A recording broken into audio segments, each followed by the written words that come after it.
எத்தனை விவசாயம் பண்ணாலும் சரி அதையெல்லாம் பாதி பொருள் கீழே தான் போட்டு ஆகணும். ஓகேவா? அதோட விலை வந்து 5000 மீன். இந்த மீன் கேட்டு பாருங்க.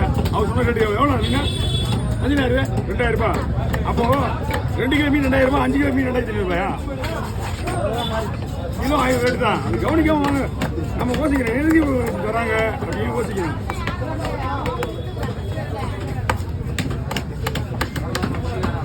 அங்கே ஒருத்தர் விற்கும் சொல்ல டிஃபன் பாக்ஸில் அதாவது மீன் ஒரு பரவாயில்ல, அதுவும் வந்து டைமிங் செய்யணும்.